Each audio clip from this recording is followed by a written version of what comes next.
Hello and welcome everybody. Today we are going to start the new series of gambit lines, and this variation in the Ruy Lopez after e4, e5, knight f3, knight c6, bishop b5, f5 we call the Janisch gambit variation of the Ruy Lopez defense, or Janisch counter gambit. So in generally, this opening system was developed already 150 years ago by the Finnish-Russian chess player Janisch, who were just one of the top players in that age. I mean, like 1840. So Russia had a few very good players like Petrov, after which we know were called the Petrov defense, and Janisch gambit, I would say quite surprisingly today, becomes one of the most interesting opening lines. And not just we know a few players who were using this aggressive gambit as the main opening weapon. Indeed, today many strong top players, just I would say 50% of today's top players included this opening line into the opening repertoire, thanks to the quite great contribution of Timur Radjabov and Magnus Carlsen and also Levon Aronian. So this opening line becomes quite popular today and still quite playable on the top level. But of course, with the quite newest theory we will cover on our next lesson. But today I would like just to start to introduce you the main ideas of the Janisch gambit line. So what the point black has after the f7 f5 move. So behind this, of course, we already could just feel that black is trying to play something like king's gambit, but with the reverse colors. So black is attacking e4 pawn is one of the most important ideas in all the open variations. So black is trying to get rid of white's e4 pawn and to get the better position in the center.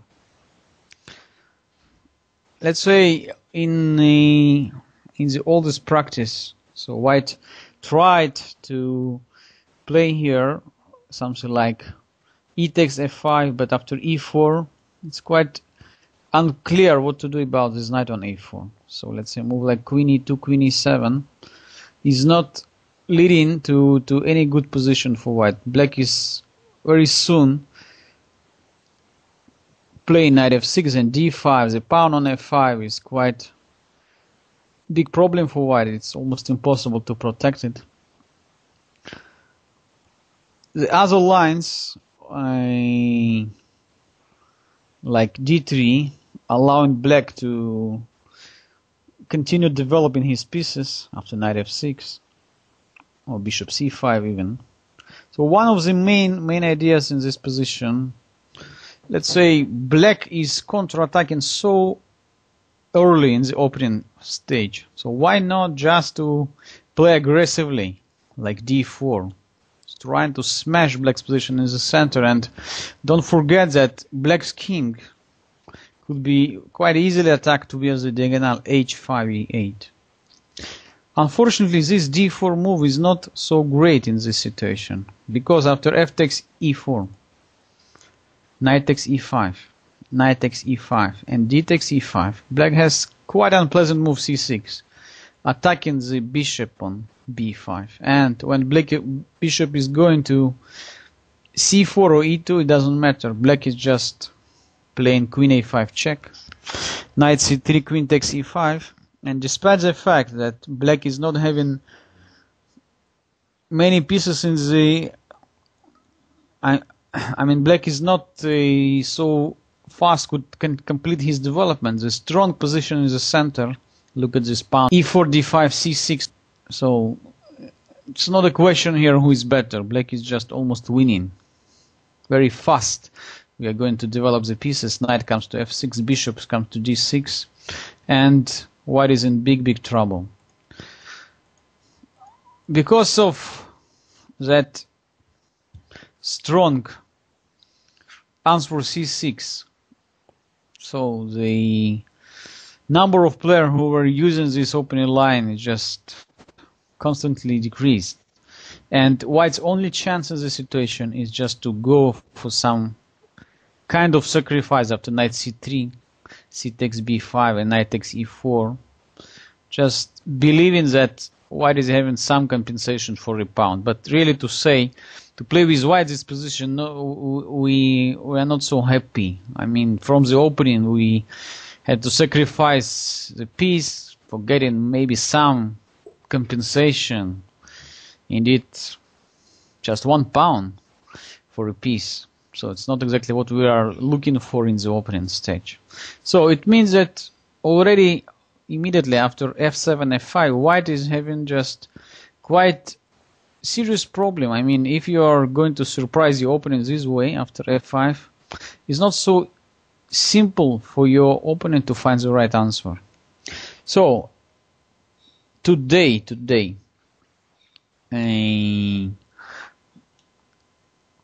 we know that move like queen e2, move like knight c3, and move like d3 more or less as a main continuation in these openings.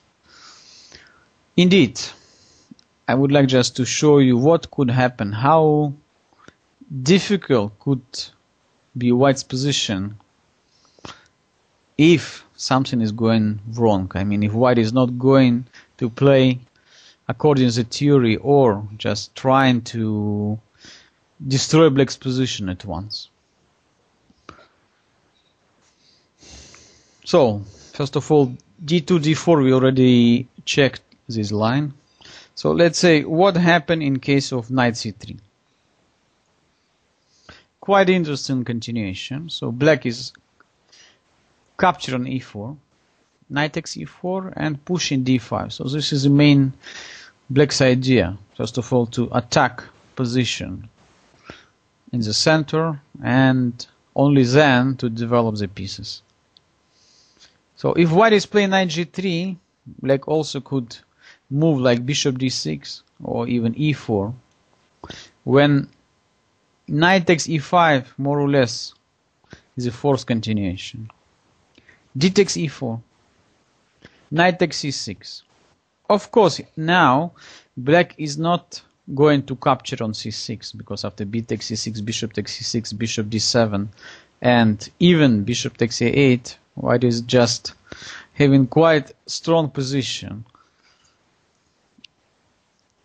In fact, after queen h5 check, this is even more dangerous situation for black, since g6 leads to the problem after queen e5, and both black rooks are hanging in this variation. When after knight takes c6, black of course has to answer queen g5, counter-attacking also the bishop on b5 and also the pawn on g2. Knight d4 check, c6, bishop a4, queen take g2. So white played bishop a4, let's say, because if you play simply bishop f1, black is just continued developing his pieces. So bishop comes to c5, knight comes to f6, short castling. All the pieces are coming into the game very fast, so bishop could go to g4. And just for 1 pawn, black is getting such a great development, such easy, all the pieces coming into the game. It's quite difficult for white here to pretend on anything special. So after bishop a4, queen take g2, and queen h5 check, looks like white got some extraordinary attack. Indeed, after G6. Queen E5 check. And knight E7. Queen takes H8. Suddenly black is coming first, who is mating. Queen takes H1 check. King E2. Bishop G4 check. And white has to resign because King E3 simply could be met by knight D5. And this is already checkmate. So, it's very, very sharp opening battle, finishing with this great mating construction. Just after 14 moves. If after knight E5 check and C6, let's see the next line. White trying to play F4 is also leads to the quite dramatic situation for white. Queen takes G2. So also black is intending bishop G4, not just queen takes H1. The attempt to sacrifice the rook after bishop F1, queen takes and queen H5 check. Definitely black already could play something like king D8, winning without much problems, but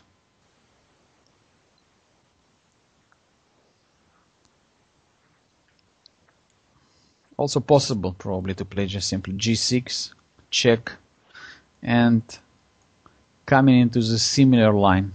So bishop H3, white is done already, so queen takes F1 is coming. Easy win for black. So in case of queen G5, so white is not playing knight D4 check, but playing knight E5 check, C6, and here trying to play F4.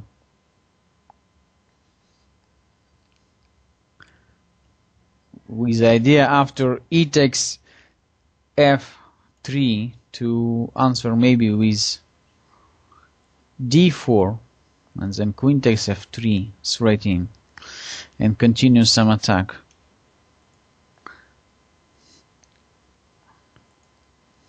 So black is just also answering queen takes G2,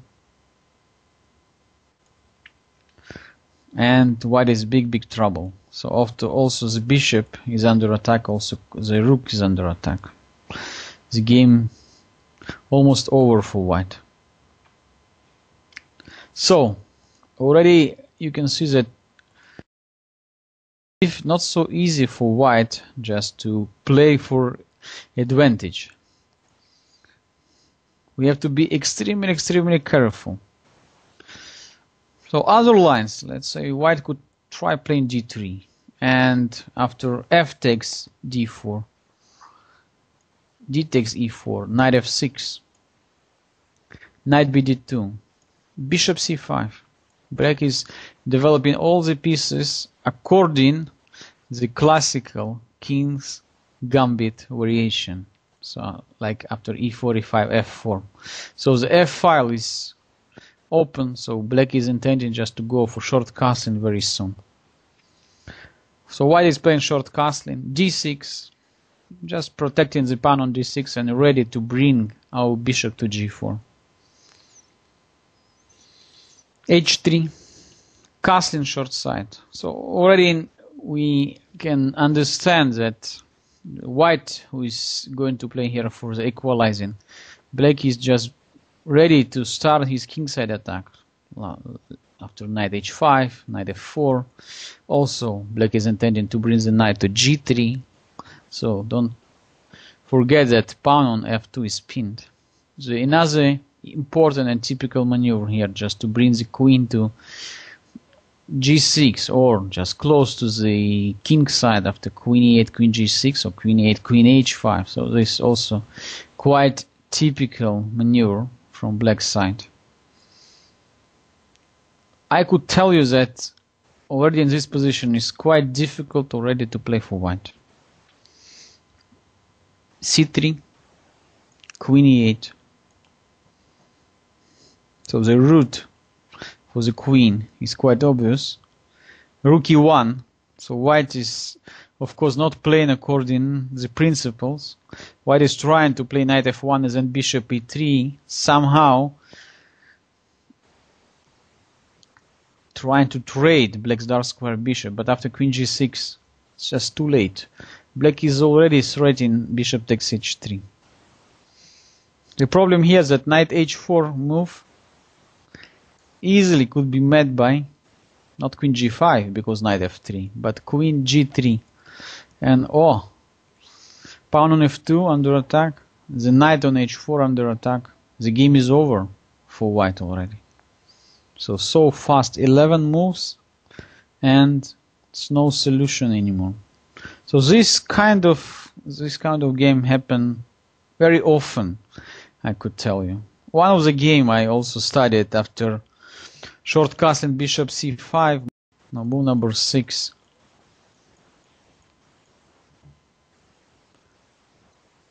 So white played immediately short castle. Bishop c5. Bishop g5. So white is trying to play very actively and to pin black's knight on f6, but d6. Knight c3. Short castle. In all these lines we have just a bit useless position of the white's bishop on b5. That's why, according to today's theory, we have to find a way how to activate this bishop. So in this position, after knight c3 and short castle, black already solved all his opponent problems. Knight d5 easily could be met by king h8. That's exactly what happened in one of the games. a3. Okay, waste of tempo because black is just continued developing, so the bishop already on g4. c3, trying to prevent black from playing knight d4. Knight e7.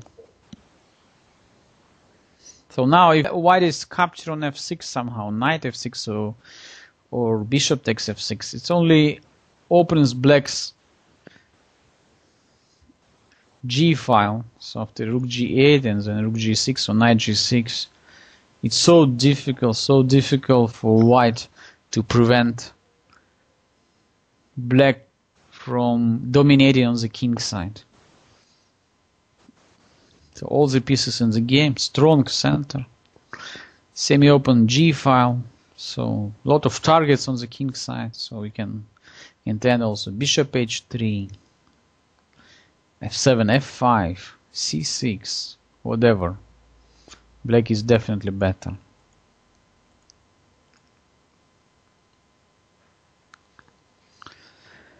Knight takes e7 played, queen takes e7. White decided to keep the g file closed, but in that case black easily could develop the strong initiative over the f file. b4, bishop b6, bishop e2, queen e6, so attacking the pawn on e4, queen d3 and knight h5.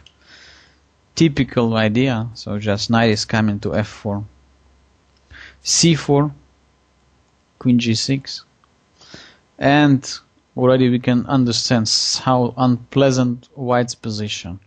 So black is intending bishop h3, black is intending bishop takes f3, black is intending knight f4, and white's blunder bishop e3, bishop takes f3 just only finish the game early, but even after the best bishop d2, it's just very unpleasant position for white after, for instance, knight f4, bishop takes f4, rook takes f4, keeping very strong pressure over the white's position. So intending bishop takes f3, intending rook comes to f8, etc. So it doesn't help the attempt to play c4, c5 after bishop takes f3. Black is just winning a pawn and soon the game, of course. Okay, so now I would like just to show you other lines. So what could happen in one of the games? White exactly went according the main trap in the Yanish gambit after d4, f takes e4, knight takes e5, and only here realize that the pawn on e5 is big trouble. Bishop e2, queen a5, bishop d2, queen takes e5, and short castling. So white is trying just to trap maybe black's queen after queen takes b2. In that case, after bishop c3 and knight d2, white is getting quite strong development and quite sound play in the center. But of course, black is not going to accept this gift and simply continue developing after knight f6, knight c3, and d5. Solid structure in the center. Next threat to go with bishop to d6, intending white's king side. White is having any real compensation for a sacrificed pawn. So after g3, bishop h3, rook e1, and h5, bishop f1, queen f5. Black is just continue developing very strong attack on the king side, and when white is out of any counterplay, knight e2, bishop takes f1, rook takes f1, and also h4 leads to the almost decisive attack. Queen h3, f3, much better was knight f4, e takes f3, rook takes f3, knight g4, and white has to resign very soon, so the position is totally lost. Black is also intending bishop c5, also queen takes h2. There's no way to escape. Just 18 moves. Game is over.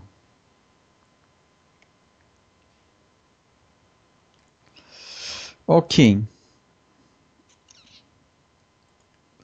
One more. After e4, e5, knight f3, knight c6, bishop b5. So we play f5, g3, f takes, d takes, knight f6, short castling, and bishop c5.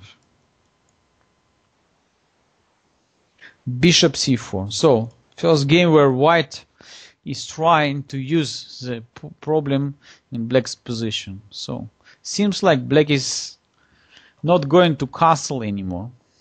So position of bishop on c4 is quite powerful. Indeed, for black it's quite easy to develop all his pieces. Of course, we are not going to capture on e4. Pay attention, this move is wrong, since after queen d5, this is double attack, double threat on e4 knight and queen f7 checkmate. This kind of combination we already studied for so many times in Danish gambit, in Evans gambit and other gambit line. So don't be so greedy, just simply continue the development after d6. Queen e1, also trying to protect the pawn, also trying to avoid the pin after bishop g4. But white is playing a bit funny moves, and after bishop g4, knight g5 and queen e7, black is not so scared of bishop f7 check or knight f7. Indeed, we are intending long castling very soon, so the knight is also ready to come to d4. The position is quite dangerous for white.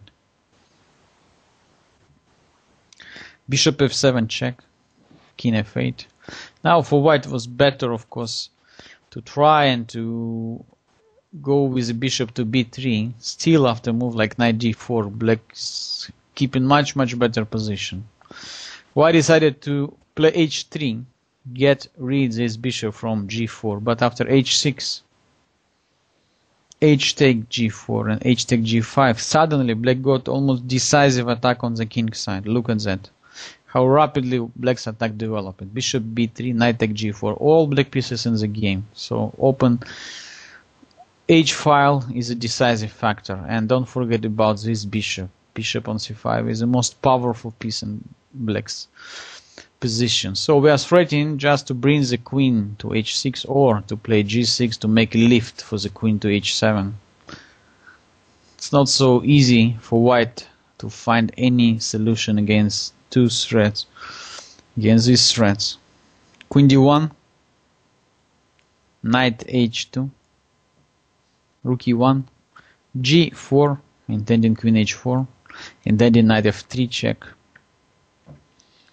queen d5, last trap. So if black is now going to play queen h4, white is checkmating black's king first, queen f7, but knight d8, avoiding any counterplay, threatening just to play c6, threatening queen h4. Black is having too many pieces in the game, so white's position is not going to be improved anymore. Bishop e3, and black just finished the game with a simple combination, knight f3 check. So if king f1, then rook comes on h1 and finishes the game very fast. After g takes queen h4, so we can understand that there is no way to stop the checkmate. After king f1 and g takes f3, black is taking the last escape window from the white's king, and the queen h1 check is coming. So the position is lost for white, and white very soon resigned. Okay, so now let's see what exactly could happen in case white is sacrificing a piece.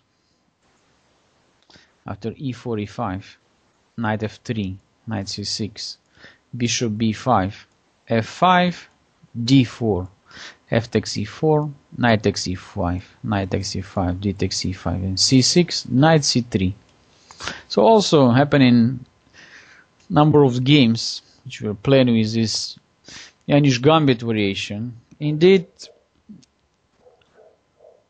so black is accepting the sacrifice.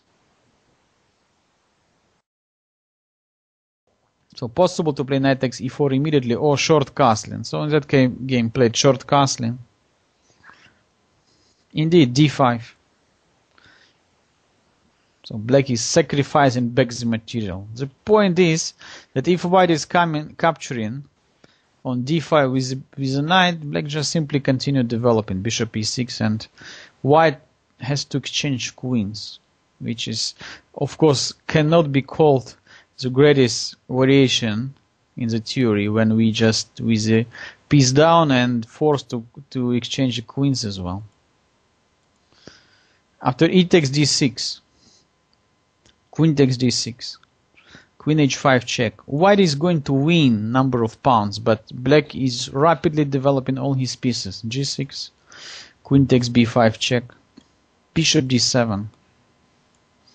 So now if queen takes b7, so black simply plays bishop c6 and knight comes to f6, bishop comes to g7. Piece up and no much compensation for white. Queen c4, trying to attack the pawn on e4. Queen c6. So once again black is playing on the fact that white cannot exchange the queens, being a material down. And after queen d4, so black is having just time to continue developing. Knight f6, knight takes e4, last trick. So if knight takes e4, then queen takes h8. If queen takes e4, then queen takes f6 with some counterplay. But bishop e7. White is having 2 pawns for a piece, but it's not compensation, of course. Black has all his pieces in the game, and it's not a big surprise. The game is just finishing very, very fast. Bishop f4, knight takes e4, rook takes e4, bishop f5. In case white is playing queen takes e4, so black is just simply having piece up, takes, And next move, bishop c6. So rook c4, bishop c6. 2 pawns for a piece not enough. Black is having 2 great bishops, so bring the next move, rook on e8, and no much hopes here for white. So as you can see, even in this position, that black is having just quite obvious way to prevent white from continuing his attack after the piece sacrifice. Okay, and one more.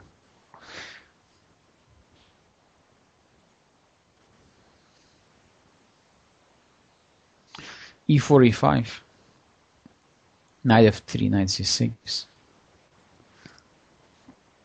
bishop b5, f5, d4, f takes e4, knight takes, d takes c6. So also one of the gamers playing this line, bishop c4. White is trying to get some compensation for the sacrificed pawn after short castling, maybe intending to play bishop c3 later on. Still knight f6, bishop c3, queen g5. So the queen is having just great square on g5, intending d6 and d7, d5. Rook e1, d5, bishop f1. Already we can realize that white's attack is going nowhere. Black is also material up and also much better position. Bishop d6.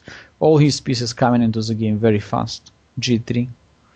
Short castling, and as it usually happens, strong position in the center, just allowing black successfully finish his attack on the king side. Bishop d2, queen g6, knight c3, knight g4, bishop e3, knight takes e3. So now white cannot capture with the rook, because after bishop c5, rook e2 and bishop g4, game is over immediately. But capturing with the pawn also doesn't solve any problem, since black is just demolishing white's position on the king side with a simple sacrifice. Bishop takes g3, queen takes g3 check, and rook f2. No way to stop the checkmate. Game is over. White resign. So in the next lesson, I would like just to show you that the Janisch gambit was also used with in the practice of many good chess players, I mean top chess players, even Sokolov, Timur Jabov, Magnus Carlsen, and I'd just like you to show the today's development of all these very sharp and very aggressive lines. So after today's lesson, more or less you understand the main lines and main variation which could happen in the Janisch gambit in the Ruy-Lopez defense. Thanks everybody for watching. If you have any questions, you can contact me on www.chesslessons.wordpress.com and follow my next lecture about Janisch gambit next week. See you, bye.